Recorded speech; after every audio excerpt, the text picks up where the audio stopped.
So, if you think about the way we normally talk about medical diagnoses, there is this underlying expectation of absolute precision, isn't there? Oh, definitely. We expect medicine to function a bit like engineering. Right, Yeah, exactly. Like well, you break your arm, you go to the hospital, and the x-ray shows this stark, jagged white line on a black background. And the doctor just points at it and says, there it is. That's the problem. yeah, broken or not broken, it's a very clean binary reality. It's deeply comforting to look at illness that way, actually. It is. As humans, and especially for those of you working as clinicians, we want things to be visible. We want them to be neatly categorized and entirely objective. But then you step into the world of psychiatry and you realize that the X-ray machine is, well, it's fundamentally broken for what we're trying to see. Yeah, we are looking at a diagnostic landscape that is incredibly complex, it's heavily nuanced, and frankly, it can be quite murky. It is the absolute definition of diagnostic muddy waters. And for everyone listening to this deep dive today, whether you are a psychiatry trainee, a registrar, or just a motivated learner trying to understand the human mind, that complexity is exactly where we are anchoring ourselves. Which means we need a pretty reliable map, don't we? We do. Our foundational philosophy for this deep dive is that psychiatry isn't just the study of biological hardware. It's the study of how the brain, the mind, and human experience interact dynamically. And critically, it's about how that incredibly delicate process can go completely wrong. Spot on. The goal today is to provide a conceptual synthesis designed to build your mental models. We want to strengthen your clinical reasoning. This is meant to be consumed alongside your clinical reading. We are using Kaplan and Sadok's comprehensive textbook of psychiatry as our structural spine today. Right, so we aren't just going to list textbook facts. We want to explore how psychiatrists actually think. And to get us into that mindset, let's start with a bit of a thought experiment, a vivid scenario to capture the essence of what we're dealing with today. I love a good metaphor. Let's hear it. Okay, so imagine a detective, let's call him Medlock Holmes. And Holmes is summoned to investigate this relentless, sprawling city. This is a city that literally never seems to sleep. Okay, so total constant motion. Exactly. The streets are alive and buzzing long after midnight. You've got factories working around the clock without a single shift change. Students are studying for days on end without resting. Traders on the stock floor aggressively chasing impossible fortunes. Yes, and artists painting straight through the night. Everyone in the city appears to be driven by this invisible electric force that it promises endless energy, relentless focus, and extraordinary productivity. I mean, on the surface, if you just glance at it, it sounds like a perfect utopia of human efficiency, doesn't it? It really does. But Holmes is a detective, so he looks closer. And he quickly notices a terrifying pattern underneath all that supposed productivity. The cracks start to show. Exactly. The faster this city moves, the more fragile and chaotic it becomes. People who were once brimming with absolute confidence are now pacing the streets in abject terror. Windows are being frantically barricaded against imagined enemies. Right. Brilliant, soaring careers are collapsing into sudden paranoia, and eventually bodies are beginning to fail and break down long before the minds are willing to stop. That metaphor, it perfectly captures the clinical reality we're exploring in this deep dive. Stimulant-related disorders. Because what Holmes is confronting in that city is the core paradox of these substances. The idea that it's not actually about the energy at all. Exactly. The greatest danger of stimulants is not the speed or the energy they create. It is the control that they quietly, progressively steal from the individual. The control they steal, wow, that's the real pathology. It is. So today, we're going to map that journey of stolen control. We'll trace the path from the neurobiological mechanism, the literal molecules at the synapse, right up to the clinical manifestations we see in the emergency department, and finally arrive at the psychiatric meaning of how we treat it. So to start mapping this out, we probably need to know who the usual suspects are. When we say stimulants in the context of this frantic city, what cast of characters are we actually talking about? Well, we're looking at a diverse class of substances that all share one defining acute effect. They dramatically increase physiological and mental arousal by enhancing dopaminergic neurotransmission. But they arrive at the brain in quite a few different forms, right? They do. First, you have the natural stimulants. Humans have used these for millennia, actually. This includes cocaine, which is derived from the leaves of the erythroxylon coca plant. And ephedrine, too, from the ephedra sinica plant. Yes, and khat, sourced from Catha edulis. Those are the naturally occurring ones. But then we have the laboratory creations, the amphetamine-type substances. Like methamphetamine. Exactly. methamphetamine and amphetamine, which share a specific substituted phenylethylamine chemical structure. They are entirely synthetic, but incredibly potent. And we also have prescription agents mixed in there. Medications like methylphenidate, which most people know as Ritalin. Right, which is structurally dissimilar to amphetamines, but produces very similar clinical effects. It's an important inclusion because it highlights that the mechanism, not just the origin, defines the class. And then there's the newer stuff, the synthetic cathinones. Ah, yes. These are notoriously marketed on the street or the internet as bath salts or legal highs. They are constantly being chemically modified in clandestine labs specifically to evade regulatory control. So they just tweak a molecule here or there so it's technically not illegal yet. Precisely. But their ultimate goal is always to mimic the intense effects of cocaine and methamphetamine. Okay, so we have this incredibly diverse group of chemicals, some natural, some synthetic, some prescribed, some illicit, but they all converge on the human brain to steal control. We do. How do we, as a medical and psychiatric community, actually classify that loss of control? Because looking at the source text, there has been a massive paradigm shift in how we define addiction, hasn't there? The nosological shift, the way we classify the disease, has been profound. Historically, the psychiatric field used a binary system. We divided the problem into stimulant abuse and stimulant dependence. Oh, I see. A categorical way of looking at it, much like the X-ray analogy earlier. Broken or not broken. Exactly. But the DSM-5 changed everything. It consolidated those previously separate diagnoses into a single comprehensive category called stimulant use disorder. And rather than being binary, it's now graded on a spectrum. Mild, moderate, or severe, depending on how many of the 11 diagnostic criteria a patient meets within a 12-month period. That introduction to the spectrum was a monumental philosophical shift in medicine, because the reality of human behavior and pathology exists on a continuum. But I think the true aha moment in this classification shift is understanding what actually defines a severe stimulant use disorder in the DSM-5 now. Yes. The hallmark of the disorder is defined by a pattern of compulsive substance use and a devastating loss of control that interferes with every other aspect of life. And crucially, and this is a big paradigm shift, it is fundamentally not defined solely by physical tolerance or physiological withdrawal. No, it's not. Let's pause and underline that for you listening because it feels so counterintuitive to how most people think about addiction. Most people assume that if your body goes through physical withdrawal when you stop taking a drug, well, you must be addicted to it. It's a very common misconception. But consider a patient who is prescribed a stimulant medication, like an amphetamine derivative, for a diagnosed condition like severe ADHD or narcolepsy. Okay. If they take that medication every day precisely as their doctor prescribed, their body will naturally adapt. They will develop a physiological tolerance to certain effects. And if they abruptly stop taking it? They will experience a physiological withdrawal syndrome. Those biological adaptations are completely normal. They do not mean the patient has a psychiatric use disorder. Because they haven't lost control over their behavior. The drug hasn't hijacked their agency. Exactly. A use disorder implies a maladaptive, destructive pattern. It is the continued use of the substance despite mounting physical or psychological harm. It's the persistent, desperate desire to cut down or stop, combined with the repeated failure to do so, right? Spot on.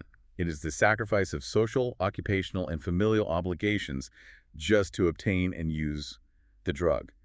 The pathology is rooted in the behavior and the functional consequences, not merely the biological presence of tolerance. That makes perfect sense. The disease is the loss of agency. Now, how does the ICD-11, the International Classification of Diseases, handle this? Do they mirror the DSM-5 spectrum approach? The ICD-11 takes a slightly different structural approach. It maintains distinct diagnostic categories for the different classes of stimulants. So a clinician would specify a disorder specifically for cocaine or a separate one for synthetic cathinones or amphetamines. Oh, so it splits them up by the specific drug. It does. Furthermore, they use terminology like stimulant dependence for the most severe compulsive cases, which roughly maps onto the moderate to severe DSM-5 diagnosis. But they also have categories for people who are sort of causing themselves harm but maybe aren't fully dependent yet? They do. The ICD-11 includes diagnoses like harmful pattern of use or hazardous use. These categories apply when the strict criteria for dependence aren't met. Perhaps the compulsivity isn't fully established, but the substance use is actively demonstrably detrimental to the person's physical health or mental well-being. So it allows clinicians to capture the pathology earlier in the continuum. That's quite useful. Very useful. So across both of these major diagnostic manuals, the overarching theme is identical. We are defining the illness by the behavioral fallout. But to really understand how we arrived at this clinical understanding, we have to look back. History is vital here. It is, because the history of these substances isn't just trivia. It's essentially a perfect repeating model for how drug epidemics are born, peak, and evolve. It reveals a highly predictable cycle. You have the introduction of a substance, the initial perception of it as a miraculous medical benefit, followed by widespread societal misuse, the eventual realization of public health devastation, and finally, severe regulatory crackdowns. Let's trace that timeline, specifically for cocaine, because the narrative arc is just wild. The source text notes that indigenous populations in the Andes have chewed coca leaves for at least 15 centuries. Yes, it was deeply integrated into their culture, used for energy at high altitudes, and woven into their social fabric. But then the Spanish conquistadors arrive in the 16th century, and that relationship changes entirely. It was completely altered. Initially, the Catholic Church and the Spanish rulers actually tried to prohibit the chewing of coca leaves, viewing it as a pagan practice. But they changed their minds. They very quickly realized the potent pharmacological effects of the leaf and pivoted to using it as a tool for brutal economic exploitation. They essentially weaponized the stimulant effect against the indigenous people. That is exactly what happened. The Spanish took control of the cultivation and distribution of coca leaves and literally used them as currency to pay the indigenous laborers. Wow. They did this because the stimulant effect suppressed appetite and masked fatigue, which allowed the enslaved workers to toil for impossibly long hours in the silver and gold mines under horrific conditions, with very little food or rest. But the global explosion of cocaine use didn't happen back then, did it? Because chewing the leaf is quite slow. Correct. The chewing of the raw leaf produces a relatively mild, slow onset effect compared to what we see today. Worldwide use didn't explode until the mid-19th century, when European chemists managed to isolate and extract the active alkaloid constituent from the coca leaf. Ah, modern chemistry enters the picture. Yes. A chemist named Albert Niemann officially coined the term cocaine in 1859. And by the turn of the 20th century, you had some of the most brilliant medical minds of the era aggressively experimenting with it in pure form. This is where Sigmund Freud enters the chat, isn't it? Freud was an early, incredibly enthusiastic proponent. He wrote extensive papers expounding the virtues of cocaine, viewing it as a panacea for everything from depression to morphine addiction. Didn't he use it himself, too? He did, detailing his own personal use to enhance his mood and work capacity. And it wasn't just confined to European psychiatry. In the United States, it became a massive commercial product. It was absolutely ubiquitous. Cocaine was added to patent medicines, toothache drops, and medicinal tonics. And most famously, it was an original active ingredient in early formulations of Coca-Cola. Marketed as an intellectual beverage, right? An intellectual beverage and temperance drink until public pressure forced its removal around 1903. Which leads us to the end of the honeymoon phase. The medical miracles turn out to be exaggerated, and the dark side starts showing up in the emergency rooms and police reports. The societal toll became impossible to ignore.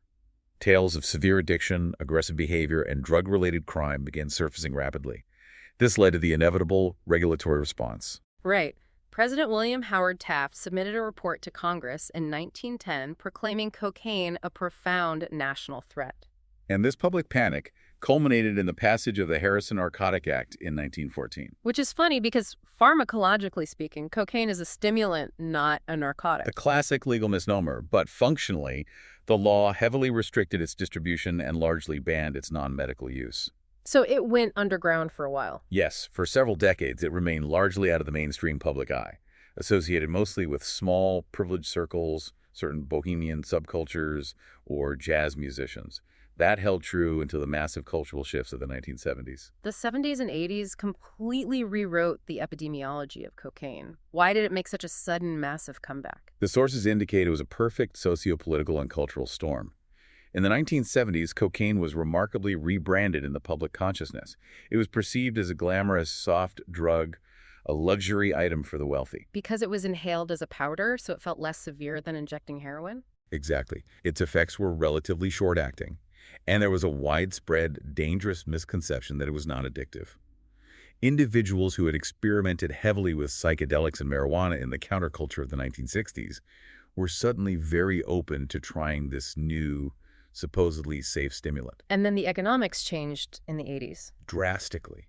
Global production of cocaine surged, supply chains became highly organized, and prices plummeted. It transitioned from a luxury item to a substance accessible to a massive demographic. The data shows that active cocaine use peaked around 1985, with an estimated 5.7 million Americans using the drug. But the 1980s didn't just bring more powdered cocaine, did it? It brought a new, far more devastating form. Crack cocaine. The introduction of cracks fundamentally altered the clinical and societal landscape. Crack is a freebase, ready-to-smoke cocaine alkaloid. By converting the powder into a smokable rock, the route of administration changed everything. Because smoking, it changes how fast it hits the brain. Yes. When smoked, the drug enters the lungs and reaches the brain in a matter of seconds. That incredibly rapid onset of action makes it exponentially more euphorogenic and infinitely more reinforcing. It hijacked the brain's learning pathways so much faster. Exactly. And the public health data reflects that pharmacological reality. Between 1976 and 1985, the number of cocaine-related medical emergencies presenting to hospitals rose 9-fold, and cocaine-related deaths increased 11-fold. We keep seeing this pattern. Introduction, medical miracle, public health crisis, regulatory crackdown. Now we see a cycle where a drug is introduced as a medical miracle only to be demonized later. How did the regulatory response shape the clinical reality we see today? To understand the modern clinical landscape, we have to look at the deeply impactful socio-political reality outlined in the text regarding the 1980s response. As the epidemic ravaged cities, law enforcement and political rhetoric became highly aggressive. Culminating in the Congressional Anti-Drug Abuse Act of 1986. Yes. This piece of legislation established strict mandatory minimum sentencing standards, but it created a profound structural disparity. What was the specific disparity in the law? Under this specific 1986 law, an individual possessing just 5 grams of crack cocaine triggered the exact same minimum mandatory federal prison sentence as an individual possessing 500 grams of powdered cocaine. Let me just clarify that is a staggering 100-to-1 sentencing disparity between two forms of the exact same chemical substance. Was there a pharmacological reason for that ratio? No. The source text notes very explicitly that this 100-to-1 disparity was established without any fact-based pharmacological or scientific rationale. While smoked cocaine is more rapidly reinforcing, the chemical itself is identical, and the magnitude of the legal penalty difference had no basis in medical science. And what was the real-world consequence of that legislation? The clinical and societal reality is that this legislation disproportionately affected Black Americans. Statistically, due to complex socioeconomic factors, Black individuals in urban centers were more likely to be involved with the cheaper crack form of the drug, while relatively wealthier, typically wrong. White individuals tended to use the more expensive powdered cocaine. Even though, as the source points out, overall rates of drug use are generally similar across different racial demographics. That is what the epidemiological data consistently shows. The result of the sentencing disparity was a persistent, devastating inequity. People of color were far more likely to be aggressively policed, arrested, convicted, and subjected to lengthy incarcerations. And as psychiatrists and medical professionals, understanding this history isn't optional, is it? It's vital. The legal, environmental, and punitive context deeply influence the epidemiology of substance use. It dictates the chronic stress our patients carry, the trauma they endure, and the massive systemic barriers they face when trying to access compassionate treatment. Okay. We've looked at the massive socio-political macro level. Let's zoom all the way in now, down to the micro level, to the very synapses of the brain. We need to talk about the engine of reward. How are these chemicals actually taking over? It all centers on a single vital neurotransmitter, dopamine, specifically within the brain's deep reward circuitry. For anyone wanting to map this anatomically, the key pathway you must memorize is the dopaminergic projection originating in the ventral tegmental area, VTA, and projecting forward to the nucleus accumbens. All right, let me try an analogy here to help you listening visualize what is happening in that microscopic space. Let's imagine the brain's natural reward system is a sink. The faucet is the VTA. When you do something good for your survival, like eating a great meal, the VTA faucet turns on and releases water, which represents dopamine, into the basin, which is the synaptic cleft. I like this.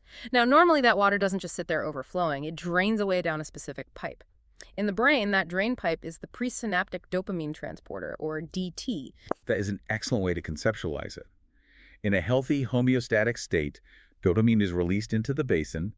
It binds to the receptors to do its job of signaling reward and motivation, and then it is quickly cleared away by that DAT drain, sucked back into the presynaptic neuron to maintain balance. Right. So sticking with the sink analogy, taking cocaine is essentially like shoving a giant rubber stopper directly into the drain.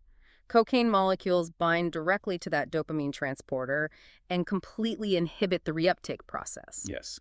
The VTA faucet is still running, dripping dopamine into the basin, but the drain is totally plugged, so the dopamine has nowhere to go. It just pools, fills up, and floods the synapse. The biological accuracy of that metaphor is spot on.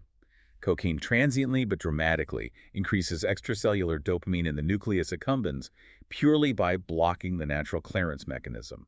It doesn't force more dopamine out, it just stops it from leaving. But the amphetamine-type substances act differently, don't they? They aren't just rubber stoppers. Well, no, amphetamines are much more aggressive and complex in their mechanism. Using your sink analogy, amphetamines don't just plug the drain, they actually rip the plumbing apart and reverse it. Wait, reverse it? Yes. Amphetamine molecules bind to the dopamine transporter, but instead of just blocking it, they reverse its function. So instead of pulling dopamine out of the synaptic basin, the transporter starts aggressively pumping dopamine from inside the cell into the synapse. So the drain is literally operating backwards, flooding the sink from the bottom up. Precisely. And it gets worse. Amphetamines are lipophilic, meaning they can cross cellular membranes easily. Once they force their way into the presynaptic neuron, they attack the storage vesicles. The little biological packets where reserved dopamine is kept. Exactly. They squeeze those vesicles, forcing them to dump all their stored dopamine into the cell cytoplasm, which is then pumped out by the reverse transporter. So they are reversing the brain pump and simultaneously squeezing all the reserve pipes to dump everything at once. Yes. This dual mechanism potently and massively increases synaptic dopamine levels far beyond what cocaine achieves through simple reuptake inhibition. And that absolute flood of dopamine is what creates the subjective high, the intense euphoria.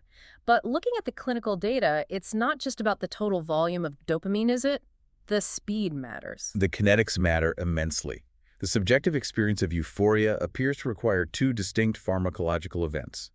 First, there is a biological threshold, about 50% date occupancy. So if it doesn't hit 50%, no high. Broadly speaking, yes. If the drug does not block or reverse at least half of the available dopamine transporters, the patient generally does not report a strong subjective high. And the second factor? The second and perhaps most critical factor is a rapid onset of action. The strongest, most reinforcing euphoric responses occur when dopaminergic neurotransmission is increasing dynamically and steeply over a very short period of time. This perfectly explains why the route of administration changes the deadliness of the epidemic. Exactly. It explains the crack epidemic entirely. Yeah. Smoking crack, cocaine, or injecting methamphetamine intravenously hits the brain circulation in a matter of seconds. It causes a massive, nearly vertical spike in dopamine concentration. Whereas a pill takes its time. Right. Taking a prescription amphetamine pill orally requires gastrointestinal absorption and hepatic metabolism. It causes a much slower, gradual rise in brain dopamine, which is far less euphorogenic and therefore less reinforcing and less prone to compulsive misuse. Which brings us directly to the psychological side of this equation, the learning trap. Because all that dopamine flooding the nucleus accumbens isn't just making the person feel good in the moment, it is actively teaching the brain a very dangerous lesson. It is a process of profound pathological behavioral conditioning. We can break this down into two fundamental types of learning that drive the disorder: operant conditioning and respondent conditioning. Let's start with operant conditioning. In basic terms, this is positive reinforcement, right? An action leads to a reward, so the organism learns to repeat the action. Correct.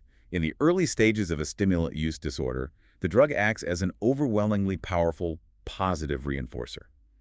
The behavior seeking out, acquiring, and taking the drug is instantly rewarded by that massive, unnatural dopamine flood. And here is where the pathology sharply diverges from normal, healthy human behavior. Because normally, dopamine pathways satiate. Exactly. Think about natural reinforcers. Eating a delicious meal when you are starving, or drinking a glass of water when you are deeply thirsty. These actions produce a dopamine response to ensure survival. But that natural dopamine response naturally attenuates over time. The 10th bite of chocolate cake does not release nearly as much dopamine as the first bite. The brain essentially says, okay, we get the point, we are fed, you can stop eating now. Exactly. There is a biological satiation mechanism, but the dopamine response to pharmacological stimulants does not attenuate in the same way.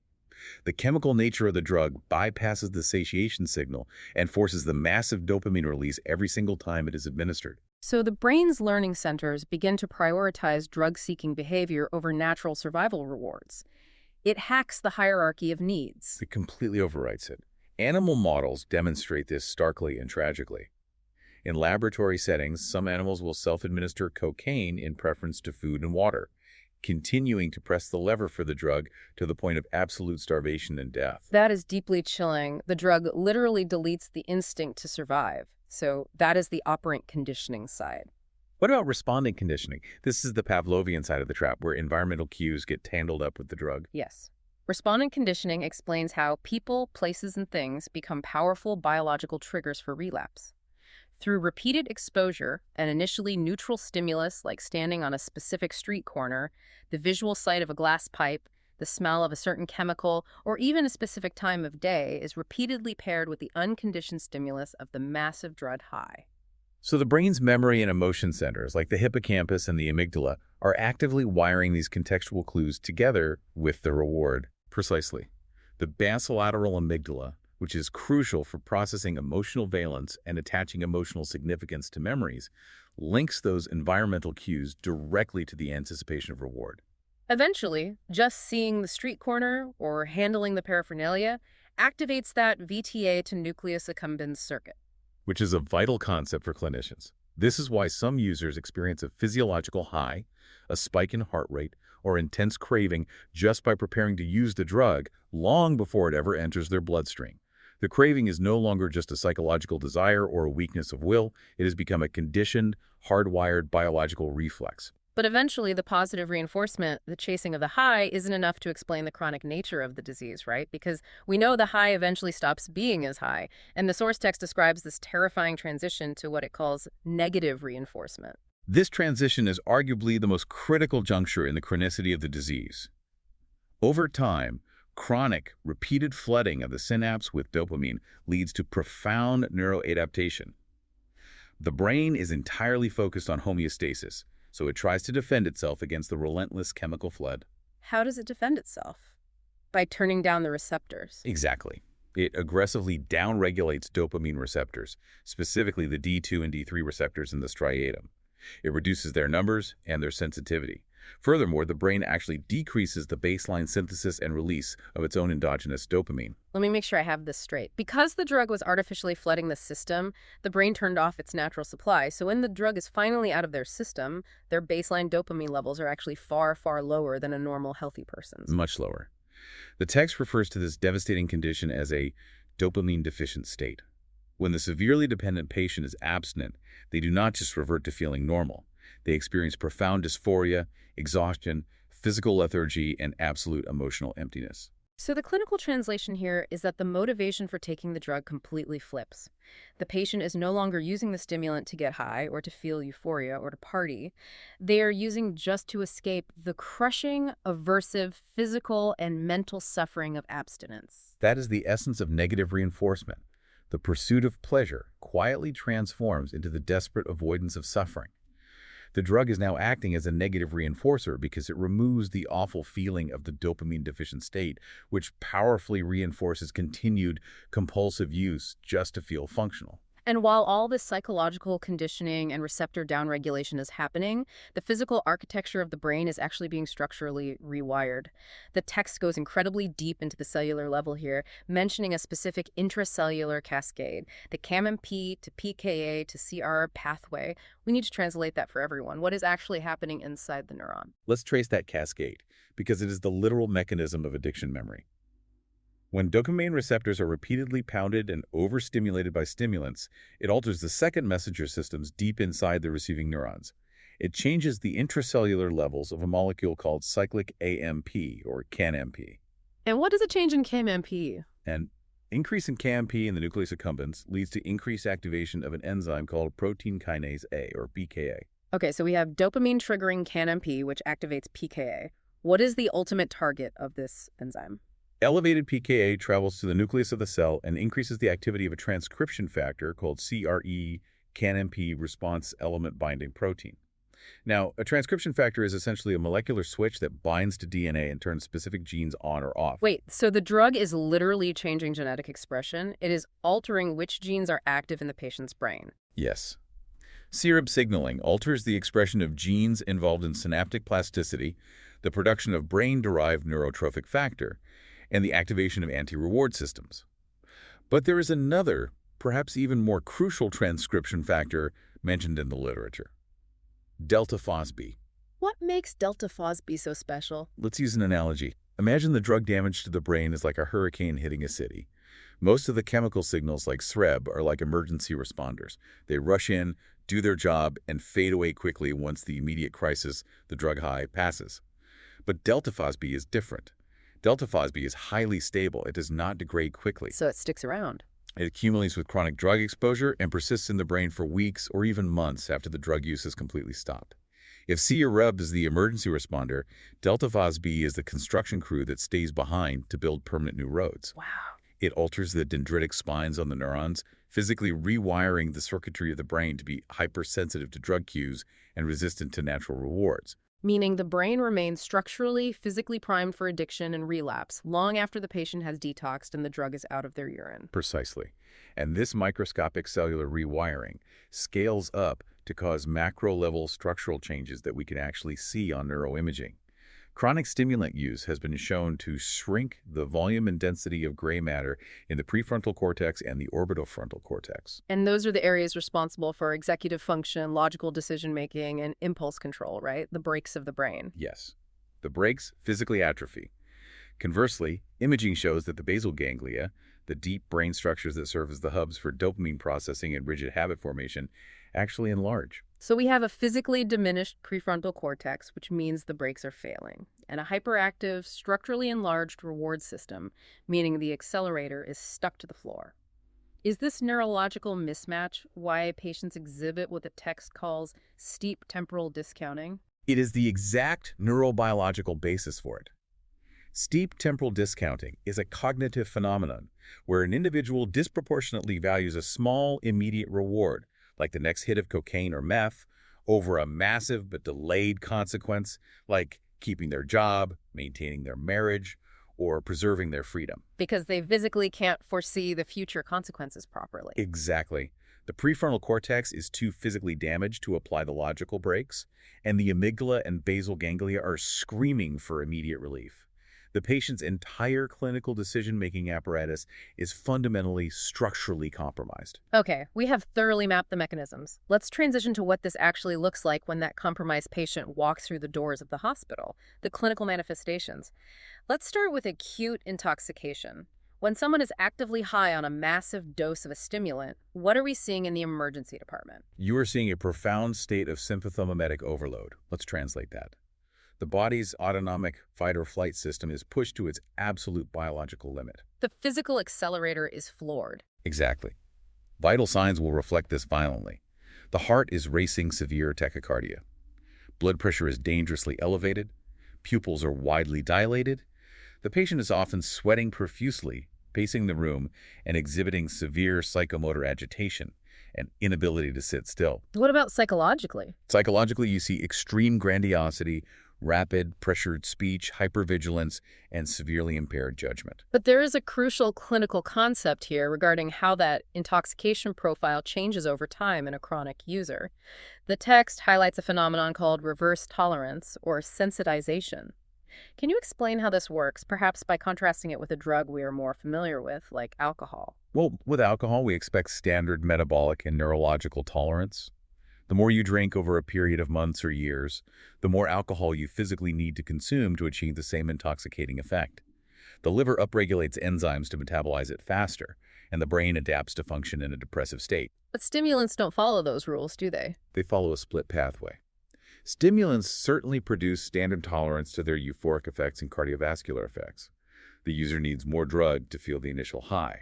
But for certain adverse psychological effects, particularly paranoia, anxiety, and psychotic symptoms, stimulants produce sensitization. Meaning those specific terrifying side effects actually get worse over time. Yes. This is why it is called reverse tolerance. Unlike alcohol, chronic stimulant users often develop intense paranoia earlier in a binge and with lesser amounts of the drug than they did when they first started using years prior. Their brain has literally become sensitized, hyperreactive to the psychotomimetic or psychosis-inducing effects of the dopamine surge. That is a terrifying clinical reality. The euphoria requires more and more of the drug, but the sheer terror requires less and less. Now, what happens when the binge ends? When the drug wears off, what does the withdrawal state look like? The withdrawal state is essentially the biological mirror image of intoxication. And it's incredibly important for clinicians to contrast this with the withdrawal syndromes of alcohol or opioids, which look very different. Right, because if you abruptly stop severe chronic alcohol use, the Good. patient can go into delirium tremens, they can have grand mal seizures, and they can die. It is a true medical emergency requiring intensive care. And opioid withdrawal is famously, intensely, physically painful, vomiting, diarrhea, bone pain. Exactly. But stimulant withdrawal is different. It rarely involves acute delirium, and it is almost never medically fatal on its own. There is no life-threatening seizure risk from simply stopping cocaine. Instead, stimulant withdrawal is characterized by a profound, crushing physiological and psychological crash. What does that crash physically look like? The patient experiences overwhelming bone-deep fatigue. They are hypersomnolent. They may sleep continuously for days, only waking briefly to eat ravenously. When they do sleep, they often report vivid, incredibly unpleasant dreams. And their heart rate? Their cardiovascular system rebounds in the opposite direction, leading to bradycardia or a very slow heart rate. And psychologically, they experience severe, unrelenting anhedonia, a total inability to feel pleasure, and profound dysphoria.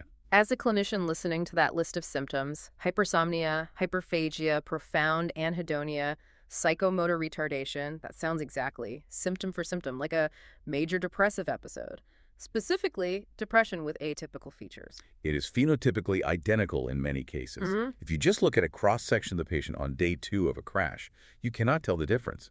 This requires immense diagnostic care from the clinician. You have to track the longitudinal timeline meticulously. How does the timeline help you diagnose it? If the severe depressive symptoms remit relatively quickly after a few days or perhaps a week of supervised complete abstinence, it was almost certainly an uncomplicated stimulant withdrawal syndrome. But if they persist? If those depressive symptoms persist for several weeks or months out from their last use, you must consider whether the patient has an independent major depressive disorder or a persistent stimulant-induced depressive disorder that requires separate psychiatric intervention. You mentioned the paranoia earlier during intoxication and how the brain sensitizes to it. Just how common are severe psychotic symptoms with these drugs? They are strikingly, dangerously common. The epidemiological data in the text notes that 50 to 70% of heavy cocaine users and nearly 30% of heavy methamphetamine users will experience clinically significant paranoia or psychotic symptoms at some point. More than half of heavy cocaine users. That is a massive psychiatric burden. What kind of psychosis are we talking about? It is typically characterized by intense, highly structured persecutory delusions. The classic presentation in the ED is a patient who is absolutely convinced that the police, a drug cartel, or the FBI are actively watching them, tracking their phone, or planning an imminent attack. Paranoia dialed up to 11. Exactly. They suffer from severe ideas of reference. They might misinterpret a perfectly normal car alarm sounding down the street as a police siren coming specifically to raid their house. And there are specific sensory hallucinations associated with this too, right? Not just delusions. Yes, tactile hallucinations are a classic hallmark, particularly well documented with heavy cocaine and methamphetamine use. Patients will frequently experience cocaine bugs. The medical term is formication. That's the feeling of insects crawling under the skin. Yes, it is the vivid, horrifying sensation of insects or worms crawling on or burrowing just underneath their skin. Which leads to the excoriation we sometimes see. Exactly. The hallucination is so real to the patient that it leads to severe obsessive picking and scratching, resulting in deep cutaneous excoriations, severe scarring, and secondary bacterial skin infections. Let's pose a practical clinical dilemma then. If a patient comes into the emergency department with profound persecutory delusions, agitation, and perhaps auditory hallucinations, how does the triage clinician or the psychiatrist know if it's the methamphetamine talking?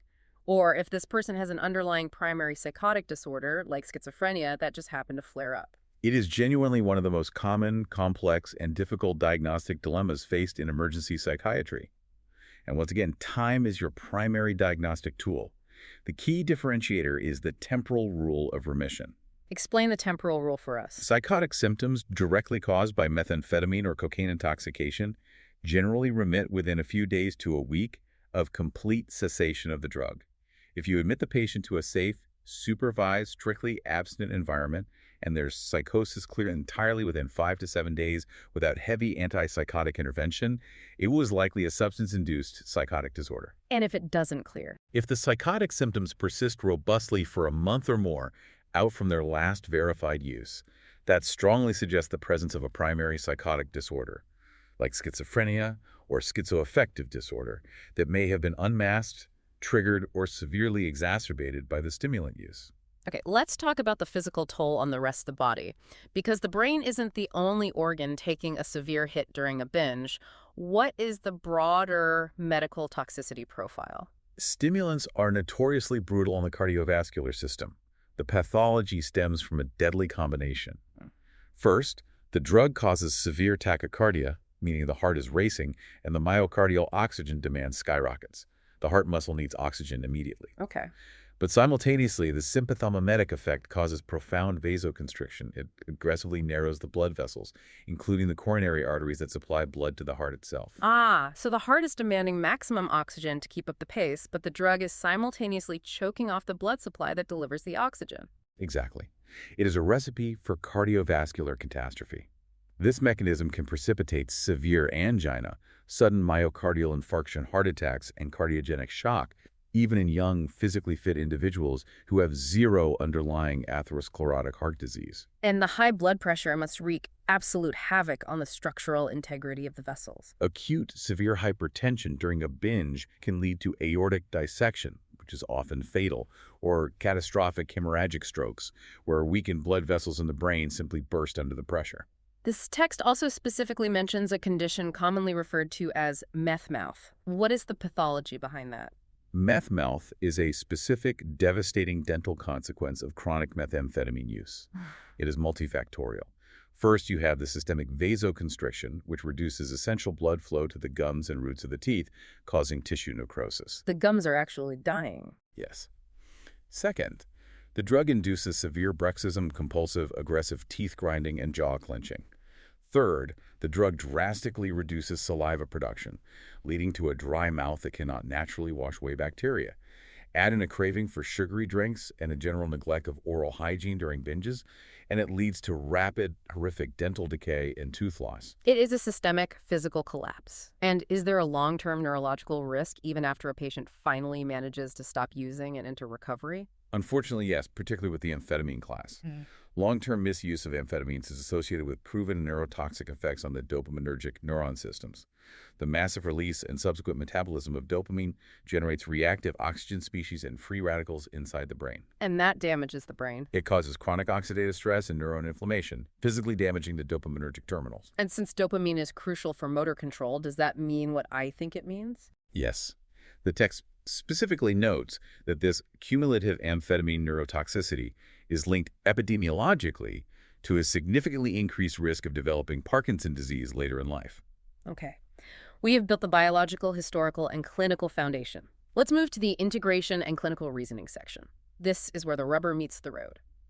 How does a psychiatrist actually think about, evaluate, and manage these patients in the real messy world of a clinic?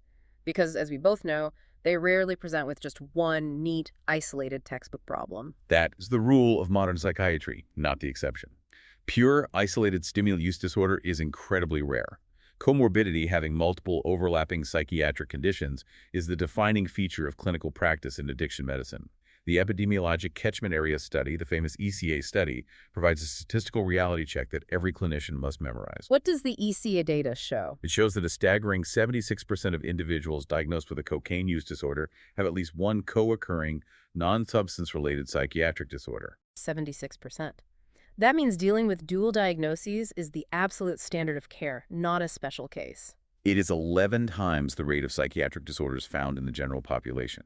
If you are treating the addiction without treating the comorbidity, you will fail. What are the most common psychiatric comorbidities riding shotgun with stimulant use? We see incredibly high rates of severe mood disorders, both major depression and bipolar disorder. We see rampant anxiety disorders. Post-traumatic stress disorder is deeply intertwined, often acting as the trauma that initiated the self-medication cycle. We also see high rates of adult ADHD. And I imagine they aren't just using stimulants either. Polysubstance use must be prevalent. It is nearly universal. You see extremely high rates of concurrent use of alcohol, cannabis, and increasingly opioid use. In fact, nearly 85% of those with severe cocaine use disorders also have co-occurring alcohol abuse or dependence. They often use the alcohol to come down from the stimulant binge, creating a vicious, seesawing chemical dependency. This dual diagnosis reality must make treatment planning incredibly complex and fraught. If I'm a clinician sitting across from a new patient, what prognostic factors am I looking for in their history? What data points tell me if this patient is going to face a nearly impossible uphill battle or if they have a strong chance at sustained recovery? Table 11.33 in the source material provides an excellent framework for prognosis. It lays out several key prognosticators based on empirical data. Let's start with the factors firmly associated with a worse prognosis. The clinical red flags. Yes. Not surprisingly, heavy baseline use, a long duration of high-dose, high-frequency binges, is a clear negative indicator. The route of administration matters immensely for recovery. A history of injection drug use is a very strong predictor of a worse outcome compared to strictly intranasal or oral use. Because, as we discussed with the kinetics, injecting hits the brain faster, creates a steeper dopamine spike, and rewires those delta FOSB pathways far more aggressively. Exactly. The biological hooks are set deeper. From an endocrine standpoint, the data shows that high baseline cortisol levels are associated with worse outcomes. Let's explain why that is. Cortisol is the body's primary stress hormone. How does chronic stress make recovery harder? Cortisol acts directly on the brain's reward circuitry. Chronic stress spikes cortisol, which actually sensitizes the VTA to nucleus accumbens pathway. This means that a patient with high cortisol literally feels drug cravings more intensely when they are stressed.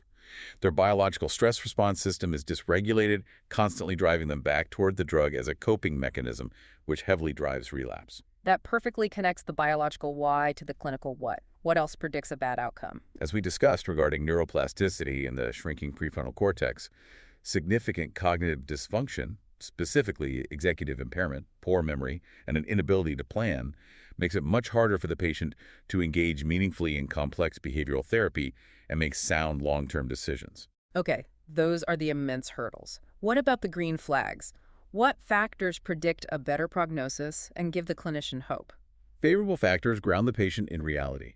They include strong, sober social support networks, being actively employed, and consistent involvement in self-help groups, or having a sponsor. But interestingly, a specific, measurable psychological trait is one of the strongest positive prognosticators: higher self-efficacy. Self-efficacy, meaning the patient's internal belief that they actually possess the capacity and the tools to change their own behavior. Yes. If they believe they can recover, they are statistically far more likely to do so. And from a purely neurobiological perspective, favorable brain connectivity patterns on functional MRI specifically, robust connectivity between the prefrontal cortex and the limbic system, predict a much better treatment response. Because it suggests the brain's logical brakes haven't been completely eroded. Exactly. The physical hardware required for impulse control is still somewhat intact. Which brings us to the most difficult and perhaps frustrating part of the conversation. Treatment. Let's just rip the Band-Aid off right now. If a patient is dying of an opioid overdose, we have naloxone to save them, and methadone or buprenorphine to treat their addiction. What are the FDA-approved medications for treating severe stimulant use disorder? There are none. To date, despite decades of research and billions of dollars spent, there is not a single FDA-approved pharmacological treatment for cocaine or amphetamine use disorders. That is staggering when you consider the sheer global burden, the cardiovascular deaths, and the psychosis we just outlined. What about all the medications we use in other fields of psychiatry? Surely we've tried giving them antidepressants or dopamine agonists. They have been extensively, rigorously trialed, and the results have been consistently disappointing. Direct dopamine agonists like bromocriptine or L-Dopa, which we use for Parkinson's, have largely yielded negative results in maintaining abstinence. SSRIs and other serotonergic antidepressants have not proven effective for treating the core addiction, though they may help with comorbid depression. Is there anything on the horizon? There are some investigational trials showing glimmers of hope. For instance, recent studies looking at a combination of injectable naltrexone, an opioid antagonist, and oral bupropion, an atypical antidepressant, have shown some statistical promise for reducing methamphetamine use. What about vaccines? I've heard rumblings about that. Yes, there is fascinating ongoing research into therapeutic vaccines. The idea is to create a vaccine that prompts the immune system to generate antibodies that bind to the cocaine or meth molecules in the bloodstream, making them too large to cross the blood-brain barrier, thus neutralizing the high. There's also exploration of transcranial direct current stimulation, or TDCS, to try and externally stimulate that damaged prefrontal cortex. But I want to be clear for the clinicians listening, none of those are approved standards of care right now. If a patient walks in tomorrow, you cannot prescribe a magic bullet. Correct. They remain experimental. Because of this massive pharmacological void, psychosocial and behavioral treatments remain the absolute undeniable cornerstone of care. And the undisputed gold standard among those psychosocial treatments is a protocol called contingency management, or CM. Can you explain the behavioral economics and the neuroscience behind how this actually works? Contingency management is brilliantly straightforward in its design, and it is firmly grounded in the basic principles of operant conditioning that we discussed at the very beginning of the deep dive. The core theory is this.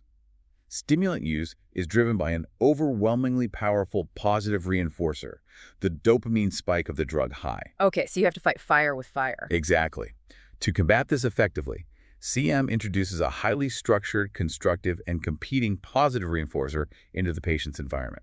You are literally replacing the chemical reward with a tangible, real-world reward. Yes. Patients earn tangible prizes, vouchers, or clinic privileges for demonstrating specific, verifiable target behaviors most commonly, providing objectively drug-free urine samples. Now, I read the source text closely, and it notes that clinics often use a variable or intermittent reinforcement schedule for these prizes. It's not just a flat rate, like, here's 5 pounds for every clean test. Yeah. Why introduce an element of chance? Let me use another analogy to explain why this is a phenomenal application of neuroscience. Think about a slot machine in a casino. If a slot machine paid out exactly 1 pound every single time you pulled the lever, it would be boring. You would never get addicted to it. Right. But because it pays out unpredictably, maybe nothing, maybe 5 pounds, maybe the jackpot, it becomes incredibly addictive. In a typical CM program using a fishbowl method, a clean urine test allows the patient to draw a slip of paper from a bowl. Some slips are just affirmations saying good job. Some are worth a small voucher, some a medium one, and maybe one rare slip is worth a massive prize, like a new television or a tablet. It is literally a recovery lottery. Yes, and the neuroscience behind it is brilliant. Intermittent variable reward schedules generate the largest prediction error in the brain's dopamine system. Because the brain doesn't know exactly what the reward will be, the anticipation maximizes the natural dopamine release in the nucleus accumbens. It hijacks the exact same dopaminergic neural circuitry that the stimulant hijacked, but it leverages that circuitry to powerfully reinforce abstinence instead of drug use. That is incredible. And does the data actually support it? Overwhelmingly. Large-scale network meta-analyses consistently, routinely show that contingency management is vastly superior to standard treatment as usual, superior to cognitive behavioral therapy alone, and superior to 12-step approaches when evaluated for objective outcomes like sustained abstinence and keeping patients retained in therapy. If the neuroscience makes sense and the clinical data proves it is the most effective treatment we have, why isn't it available in every single addiction clinic in the world? That is the great tragedy of this treatment modality. It is vastly criminally underutilized. The text outlines a few reasons. First, there are genuine logistical and regulatory hurdles in setting up and funding the prize systems within strict healthcare budgets. But more profoundly, there is a deep-seated moralistic resistance in society, and shockingly, even among some healthcare providers. A resistance to what? To the idea of paying people not to use drugs. The stigma gets in the way of the science. Precisely. Many people, including policymakers, still subconsciously view addiction as a fundamental moral failing or a weakness of character rather than a profound neurobiological disease of the reward system. Because of that moral lens, they balk at the idea of financially rewarding abstinence. They believe patients should just want to get better. Even though the prefrontal cortex, the want to get better part, is structurally compromised. Yes. This moralistic stance ignores the overwhelming scientific evidence that CM works, and it ignores the economic reality that paying a patient a few £100s in vouchers is incredibly cost-effective compared to the massive societal and medical costs of a patient suffering a meth-induced myocardial infarction or requiring prolonged psychiatric hospitalization. That is a deeply frustrating reality check, but a vital one for clinicians to understand when advocating for their patients. Okay, we have covered an immense amount of ground today. We've gone from the 16th century Andes to the VTA and into the modern emergency department. We certainly have. To solidify these mental models before we close, we are going to run through a quick learning reinforcement section. For everyone listening, let's test our mental models. I will present 5 single best answer questions based strictly on what we've covered, and our expert will break down the rationale. I am ready. Let's solidify the knowledge. Question 1 focuses on mechanism of action. Which of the following best describes the pharmacological difference between cocaine and amphetamine at the dopaminergic synapse? Think back to the sink analogy. The answer focuses on the specific interaction with the dopamine transporter. Cocaine strictly binds to and inhibits the presynaptic dopamine transporter, the DAE, acting as a plug and preventing reuptake. Amphetamine, however, has a much more aggressive profile. It not only inhibits the DAE, but it reverses its function, pumping dopamine out into the synapse while simultaneously entering the cell to promote the massive release of dopamine stored in presynaptic vesicles. Question 2 tests clinical reasoning regarding psychosis. A patient presents to the emergency department with intense paranoia and severe tactile hallucinations after a 3-day drug binge. You admit them. After a week of supervised complete abstinence, the psychotic symptoms fully resolve without antipsychotics. What is the most appropriate DSM-5 diagnosis? The answer is stimulant-induced psychotic disorder. The rapid, complete remission upon complete abstinence, specifically within that 1-week temporal window, is the key defining feature that distinguishes a substance-induced psychosis from a primary psychotic disorder like schizophrenia, which would persistently continue despite a week of abstinence. Question 3 targets neuroanatomy. Chronic, severe stimulant use is associated with which distinct set of structural brain changes regarding the prefrontal cortex and the basal ganglia? The structural imaging data shows a divergent opposing pattern. Chronic use is associated with decreased gray matter density and volume in the prefrontal cortex and orbitofrontal cortex, the structural breaks controlling inhibition and executive function. Conversely, it is associated with enlarged basal ganglia, which are the deep brain regions driving rigid habit formation and reward seeking. Question 4 looks at prognosis. According to the clinical data we reviewed, which of the following factors is firmly associated with a worse prognosis in a patient seeking treatment for a stimulant use disorder? Based on the prognostic factors outlined in Table 11.33, you are looking for indicators of high disease severity or profound biological dysregulation. Worse prognosis is firmly associated with the injection route of use, the presence of significant cognitive dysfunction, and biologically the presence of high baseline cortisol levels, which, as we discussed, sensitizes the brain to stress-induced cravings. Question 5 focuses on treatment. Which psychosocial intervention has consistently demonstrated undeniable superiority in large network meta-analyses for increasing both objective abstinence and treatment retention in patients with stimulant use disorders? The answer is contingency management. By brilliantly utilizing operant conditioning and variable, unpredictable reinforcement schedules to hijack the brain's dopamine prediction error system, it consistently outperforms standard treatment as usual, standard CBT, and 12-step approaches when evaluated for objective, verifiable abstinence outcomes. Excellent. We've mapped the city, we've looked at the plumbing in the sink, the genetics of the construction crew, and the harsh realities on the clinic floor.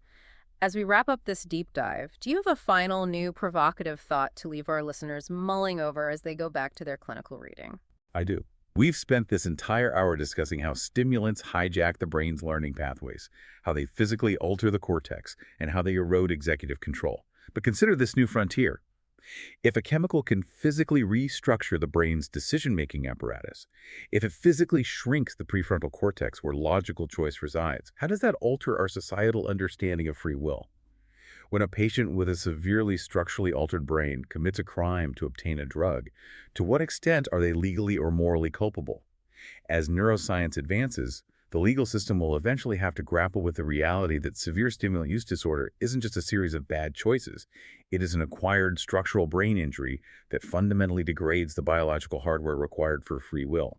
It is a profound philosophical challenge that psychiatry will be at the very center of resolving. Here are the details of this episode. Stimulant-related disorders.